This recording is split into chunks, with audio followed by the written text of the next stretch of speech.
Yes, sir. It takes all kinds to make a world.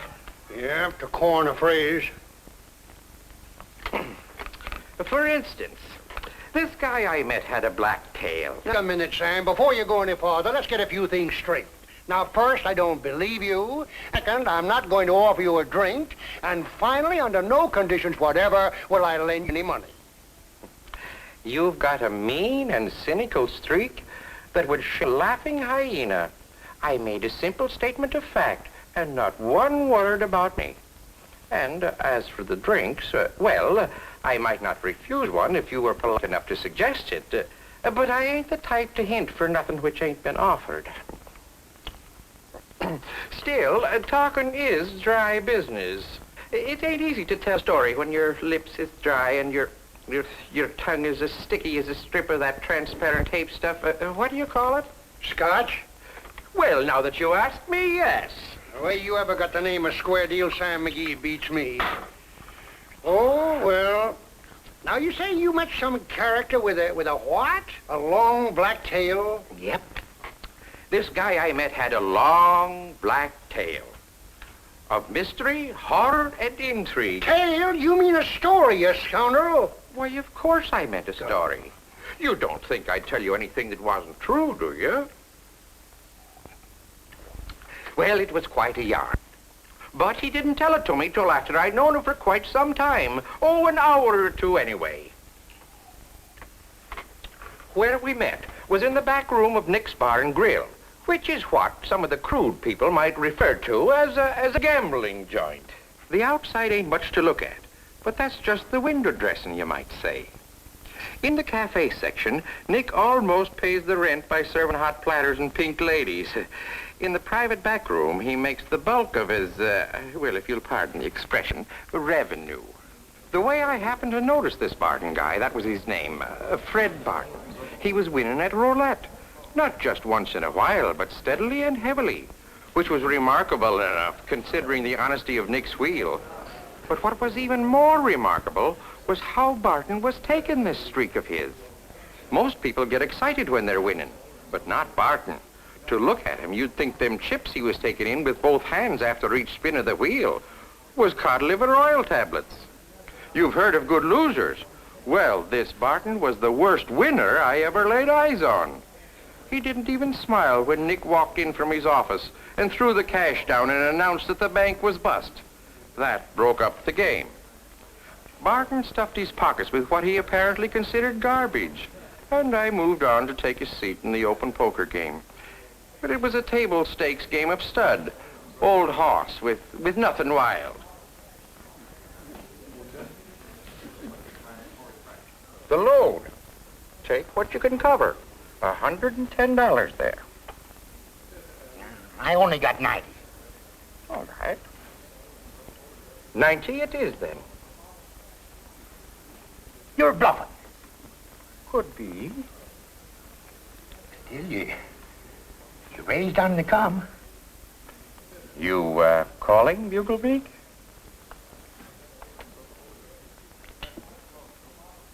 Now you win. But I still think you're bluffing. Let's see your whole card, McGee. For free? That costs money. You had your chance to buy a look. Well, it wasn't worth $90. But now that the hand is over, I'll pay 10 for a peek. Anyone else interested enough to make it worth my while? Thank you. Thank you.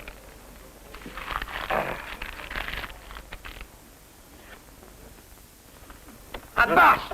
A lousy bobtail flush. Confound you, McGee. You cheat the devil out of his due. Why, sure. If I got a chance. And now, gentlemen, if you'll include me out. Thank you.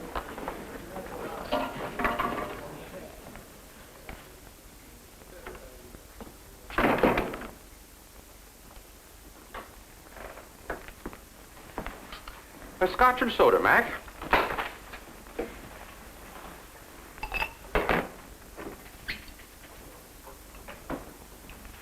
Could you? What? Oh, it's you. Could I what? What he said.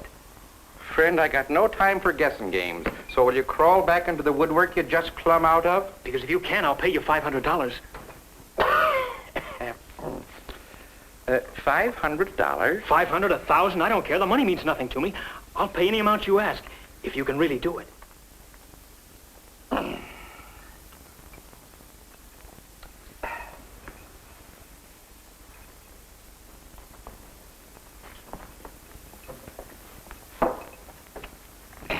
Now, tell me, what's the guy's name? What guy? The one you want bumped. No, I don't want anyone hurt. I didn't say anything like that.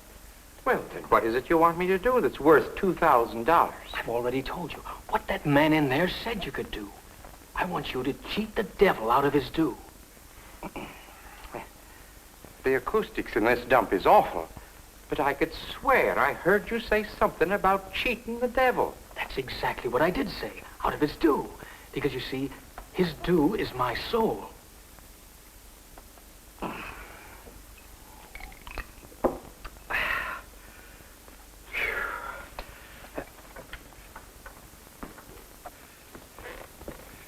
Well, I don't know about you, chum, but I begun to feel a little bit dizzy in there.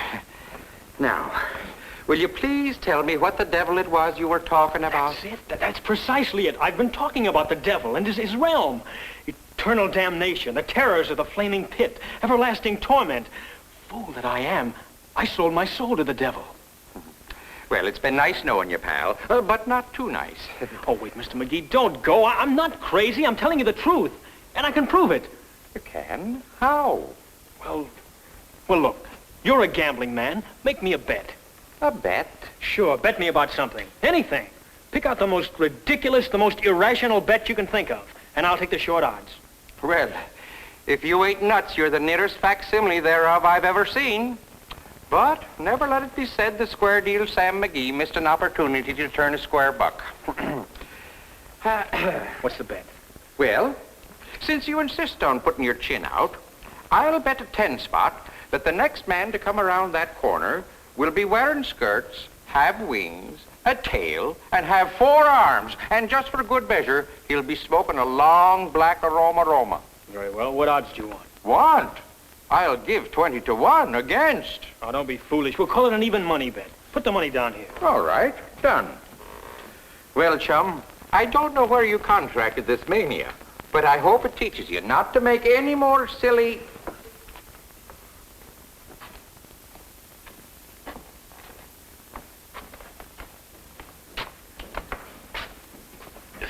Hair of the dog, Mac.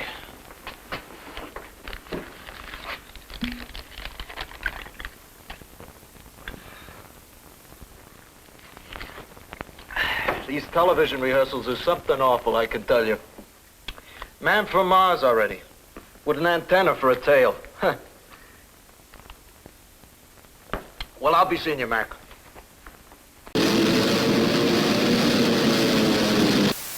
Are you tired of clicking through the commercials? Watch commercial-free on Patreon. The link is below this video in the description box. And now back to the show. Come on, loosen your touch. I let him too far. Take it easy. Oh, pardon me, pal. My chum here and I have a little bet on. Tell me, what kind of a cigar is that you're smoking? Aroma. Nothing but the best for Joe Bingle. Yes, sir.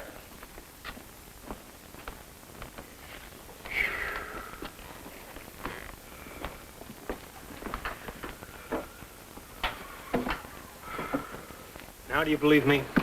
At this point, I'll believe almost anything. Get me 2 of them things he had. Arms? No, double brandies. And then you can tell me all about it. For Pete's sake, will you get on with it, Sam? Oh, yes.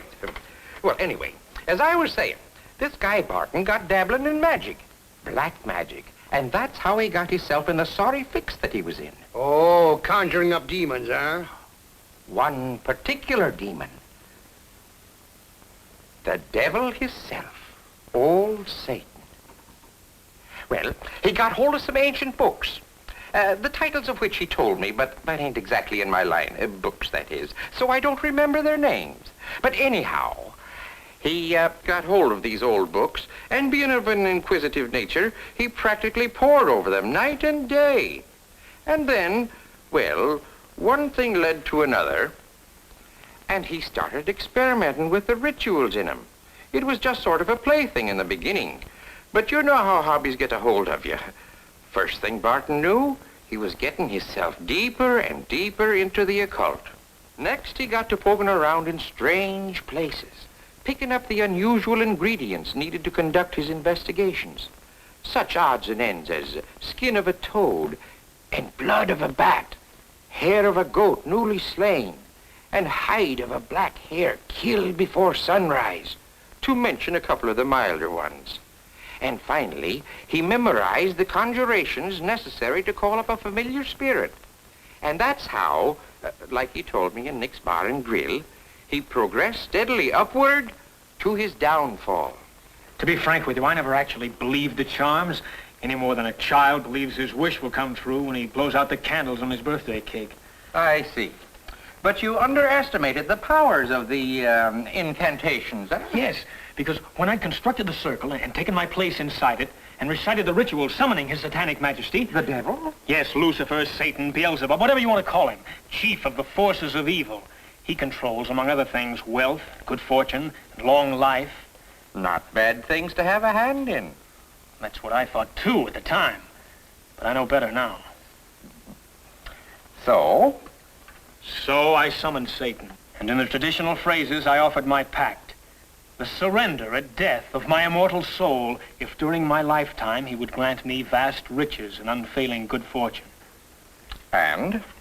And that's all there was to it. The pact was accepted. And ever since then, I've been blessed or cursed with just what I asked for. I'm rich. It's absolutely impossible for me to be on the losing side of any deal or wager. Is that bad? I wouldn't mind making a deal like that myself. Heaven forbid. Don't say such things, McGee. Don't even think them. I see. Now, you're sick of your bargain and you want to get out of it, eh? Why? Having so much of it, money doesn't mean anything. And it's no fun to gamble on a sure thing. And besides, I'm afraid. Afraid? Afraid of what? The income tax collector? This is no laughing matter, McGee. If my soul is so important to Satan that he'll grant me all my earthly desires in order to gain it, then that soul must be of even greater value to me. I see what you mean, chum. Well, I ain't never exactly matched wits with an arch-fiend before, but if the effort is worth $3,000, Oh, it is, McGee, it is. Then I'll see what I can do about getting your soul out of hock. Tell me, have you ever actually seen or heard his infernal nibs? No, not actually. Well, then how do you know you really got a pact with the devil? There's no doubt of it. Before I invoked him, I'd prepared the contract and signed it with my own blood. And then, when the smoke rose high, a thunderclap rang in my ears, and there was a brief, blinding flash, and the document disappeared. And in order to get free, you've got to get it back, eh? That, or have it destroyed. Mm-hmm. Well, could you summon Satan again? Yes. McGee, you are going to help me, aren't you? Yep. Money means nothing to you, but I could use $5 grand. Now, you tell me where you live, then you go home and brush up on your ritual. I'll call at your house tomorrow night. Now, together we'll confront the dictator of Gehenna, and we'll cheat the devil of his due. Now, look here, Sam. I've heard some pretty tall ones in my day, but do you actually mean to tell me you had the nerve to buck his satanic majesty? Satanic posh. You don't believe he actually had a contract with the devil, do you? This guy Barton had a fixed idea in his noggin. That and a streak of unusual good luck turned him into a gibbering neurotic. Well, I thought you said... Oh, he never actually seen this demon. It was in his imagination, that's all. But the signed contract. Ah, pooey. That was probably burned up in the incense pots at the very first session. Now, I figured if I could present Barton to Satan face to face and make him think that the gentleman with the long tail was reneging on his bargain. But how, Sam, how? Ain't you never heard of actors? I know scads of them, particularly one who was a natural for the Satan role. DeValpy was his name. So I got in touch with him. Lucky for me, he was temporarily what actors choose to call at liberty, which means living on air, hope, and press clippings. Anyways, I told him all about it, and we agreed on a routine. DeValpy promised to show up at Barton's place next midnight with a phony contract to be destroyed. He'd played this kind of role many times in the theater, so he had the costume and all the paraphernalia to make him look more like Satan than old Nick himself. Well, I got to Barton's place a little before midnight the next evening, and I wish you could have seen the layout he prepared for the invocation. His plans was well timed, because it was just a few minutes before midnight when he finished up his preparations. We will enter the magic circle now. Are you prepared? I hope so. Do you know what you're supposed to do? Yes. Will you switch off the lights by the door there? Sure.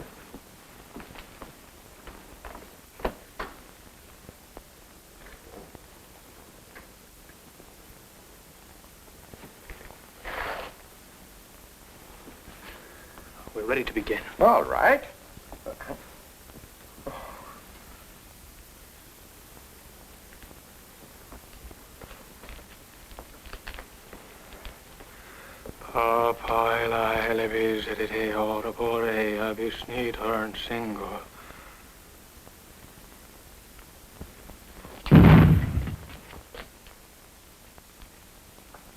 Stephanus, I do conjure you. Lucifer, I exorcise. Beelzebub, Astaroth, in all your many names and dreadful forms, I do command that by the three gentle and noble spirits of the power of the north, by the great name of your master, by the silence of the night, by the holy rites of magic, and by the number of the infernal legions, that without delay you do present yourself here before the northern quarter of this circle to answer the demands I set forth by the power of the words contained in this book.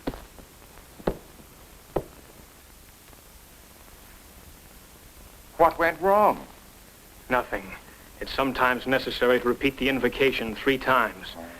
Are you prepared? Sure, all set. Very well, then. Stephanus, I do conjure you. Lucifer. Foolish mortal, rash dabbler in the mystic arts. You dare to summon me again. Go ahead, Sam. Do your stuff. Hello there. Are you Satan, Satan of Hades, also known as Lucifer, alias Beelzebub, and so forth? Those are some of my names.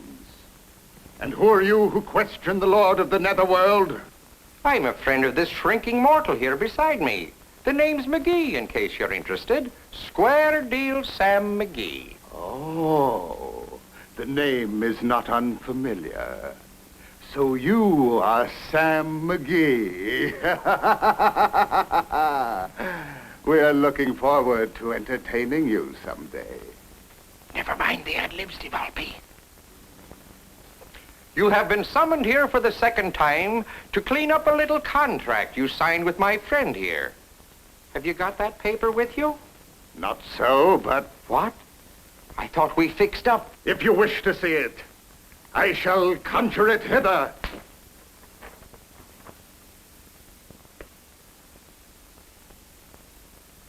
Do you wish to inspect it?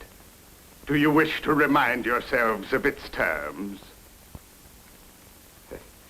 No, more than that, chum. We wish to cancel the contract. Cancel a contract with me?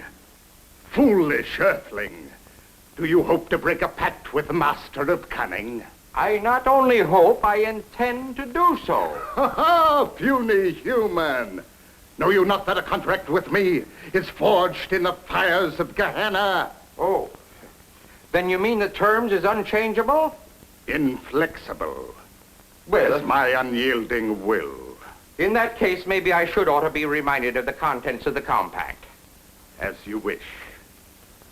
Upon his death, the immortal soul of this miserable creature becomes my property to deal with as I see fit. Uh-huh. And in return, he gets, tawdry boons, an abundance of that which you stupid mortals call wealth, and unfailing good luck. You mean that everything he bets comes true? Exactly.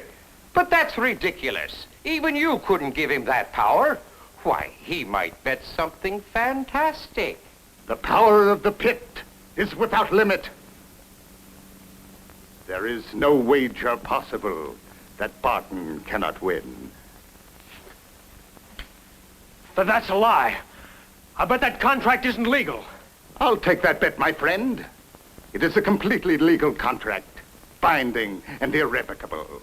And you are a fool to think otherwise. And you're a fool, period. Don't look now, chum, but you just busted that contract into 1,000,000 pieces. Huh? What? Barton bet you that the contract wasn't binding. You accepted his bet, and by your own admission, it's impossible for him to ever do anything wrong. You fiend! You devil! You unholy... The contract's illegal. Barton wins. Save! On your way, chum. And when you get back to Hades, give my regards to Mrs. Satan and all the little imps. McGee, you've won! I'm free! I'm free! Yes. But my services ain't. There's a little matter of... Oh, yes, it was 5,000, wasn't it? 5? I thought it was 10. Make it 15. What do I care? I'm a whole man again. My soul's my own. Come on, McGee, I'm paying off. Yes, sir. I stood right there beside him and watched him write out that worthless check. Worthless check, Sam. Well, you said Barton was rich. Was. Between the time he made out the check and I went back down to the bank to cash it, the whole bottom had dropped out of everything. His stocks, bonds, real estate, everything. Gone. My, leaving you holding the proverbial bag, I suppose. And more than that, his luck deserted him. We went down to Nick's, and all he could throw in the dice were deuces and boxcars. With his last penny, he tried to buy a piece of gum, and the vending machine jammed. My, Sam, that's terrible. Why, you must have even had to pay DeVolpe out of your own pocket. Well, no. As a matter of fact, I didn't. I went around to stall him the next day, and he met me at the door, all white-faced and apologetic. It seems he was taken sick during the night and couldn't keep the appointment. What? Then do you think... I don't think anything. But DeVolpe was delirious, and he might have been there without remembering it. Anyway, since he thought different, I didn't have to pay him, and I didn't press the matter none. Which brings me to the reason of my visit.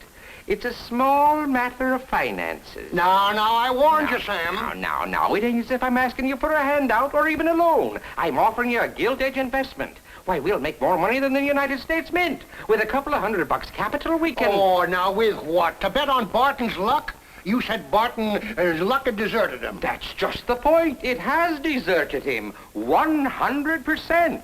Now, we'll give him a stake and then bet the other way. We'll make money hand over fist. The devil, you say? Please, watch your language.